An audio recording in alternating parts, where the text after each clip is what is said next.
మీ గతాన్ని గౌరవించండి. మీరు గతాన్ని తలుచుకునే ప్రతి క్షణము మీ భవిష్యత్తులోంచి సంగ్రహించినది. మీరు మీ సమస్యపై దృష్టి కేంద్రీకరించిన ప్రతి క్షణం దాని పరిష్కారానికి ఆ మేరకు దూరంగా వెళ్ళినట్లే. మీ జీవితంలో జరగకుండా ఉండాల్సింది అని అనుకునే ప్రతి ఆలోచన మీ జీవితంలో జరగాల్సిన వాటిని రానివ్వకుండా ఆపేసేదే. రోజల్లా మనమేం ఆలోచిస్తామో మనం అదే అయిపోతామన్నది జగమెరిగిన సత్యం. దాని మాట ఏమైనా గతించిన సంఘటనలను పొరపాట్లను తలుచుకొని చింతించడం వల్ల మరోసారి వాటికి బాధపడటం తప్ప ఒరిగేదేమీ లేదు. దానికి బదులు గతం నేర్పిన పాఠాలను మీలోని జాగృతి చైతన్యం పెంచుకోవడానికి తోడ్పడేలా ఉపయోగించుకోండి. మన జీవితంలో ఎదురయ్యే అతిపెద్ద విఘాతాలు జీవితంలోని అతిపెద్ద అవకాశాలను మనకు ఎత్తి చూపిస్తాయి. ప్రాచీన గ్రీకు నాటకకర్త యూరిసిడన్ అన్నట్లు అతి ఘోరమైన పరిస్థితుల నుంచే అత్యానందకరమైన మార్పు రావటానికి అవకాశం ఉంటుంది. జీవితంలో మీకు రావాల్సిన దానికంటే ఎక్కువ కష్టాలు ఎదురైతే బహుశా ఈ కష్టాల ద్వారా మీరు అలవర్చుకున్న జ్ఞానంతో మీరు మరింత ప్రయోజనకరమైన లక్ష్యాలు సాధిస్తారని అర్థమేమో.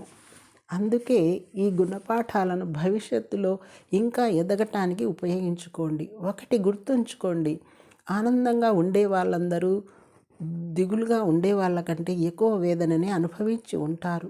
వాళ్లకు వీళ్లకు ఉన్న తేడా ఏమిటంటే ఆనందంగా ఉండేవారిలో తమ జ్ఞాపకాల్లోని మంచిని, తమ జీవితాన్ని ఉత్తేజపరిచే వాటిని మాత్రమే గుర్తుపెట్టుకునే నైపుణ్యం ఉంటుంది. మరో విషయం కూడా గుర్తుపెట్టుకోండి, మీరు తక్కిన వాళ్ళకంటే ఎక్కువ వైఫల్యం చవిచూసి ఉంటే మీరు తక్కిన వారికంటే జీవితాన్ని ఎక్కువ అనుభవించినట్లు. ఇతరుల కంటే ఎక్కువ సాహసాలు చేసిన వాళ్ళు, ఎక్కువ పనులు చేసేవాళ్ళు ఇతరుల కంటే ఎక్కువ వైఫల్యాలు ఎదుర్కోవటం సహజమే. నన్ను అడిగితే మాత్రం ఏదైనా చేయటానికి ప్రయత్నించి విఫలం కావడమే అసలు చేయకుండా ఉండడం కంటే ఎంతో మేలంటాను. నా శేష జీవితాన్ని భద్రతలో, సౌకర్యంలో, పసలేనితనంలో గడపటం కంటే నా జీవిత సరిహద్దుల్ని విస్తరించుకుంటూ అసాధ్యాలని సుసాధ్యాలుగా చేసుకోవడానికి ప్రయత్నిస్తూ గడపటానికే నేను ఇష్టపడతాను. జీవిత సాఫల్య సారం ఇదే. గ్రీకు తత్వవేత్త హెరోడోటస్ అన్నట్లు ఏం జరుగుతుందో అని పిరికితనంతో నిర్వ్యాపారంగా ఉండే బదులు దానివల్ల ఎదురయ్యే ప్రమాదాలకు సిద్ధపడి సాహసంతో ముందుకు వెళ్ళడమే మంచిది. లేదా బుకర్ టీ వాషింగ్టన్ అన్నట్లు విజయం అంటే మనం చేరుకున్న గమ్యం కాదు, ఆ గమ్యం చేరుకునే ప్రయత్నంలో ఎన్ని కష్టాలు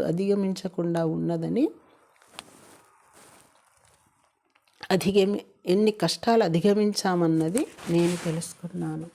థ్యాంక్ యూ.